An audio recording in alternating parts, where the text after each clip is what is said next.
Assalamu alaikum, barkanku da warhaka, barkanku da jimirin sake kasancewa da mu a wannan tasha tamu mai albarka Hausa Studio.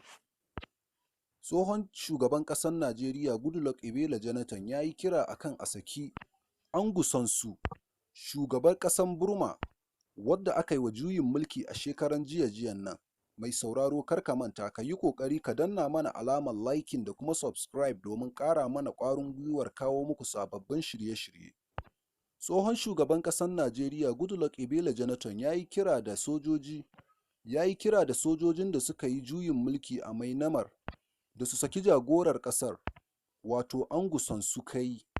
Mr. Jonathan ya yi kiran ne a saƙon da ya wallafa a shafinsa na Twitter a ranar Litinin ɗinnan da ta gabata, inda ya ce, "Ina kira da a saki zaɓaɓɓiyar shugaban ƙasa ta ƙasar Burma mai suna Aung San Suu ba tare da wani sharaɗi ba," inji Mr. Jonathan. A safiyar Litinin ɗinnan ne da ta gabata, sojojin ƙasar suka yi wa gwamnatin farar hula da ke ƙasar Burma juyin mulki, sannan suka yi awon gaba da shugabar ƙasar da wasu manya-manyan jami'an gwamnatin ƙasar. Kazalika sun ƙara sanya dokar ta ɓaci a ƙasar har na tsawon shekara 2.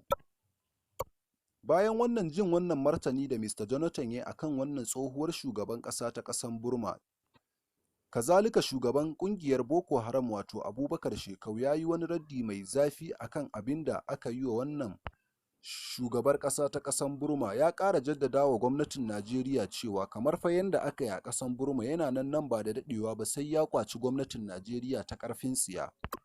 Sannan ya azabtar da dukkanin wani mai ikon faɗa a ji na ƙasar nan, kazalika da waɗanda suke biya taken Najeriya da NYC. Ya ce sai ya azabtar da su kafiran banza tun a duniya zai fara musu azaba kafin su je su tadda Ubangiji. Mai sauraro kar ka manta ka yi ƙoƙari ka danna mana alamar liking da kuma subscribe domin ƙara mana ƙwarin gwiwar kawo muku sababbin shirye-shirye.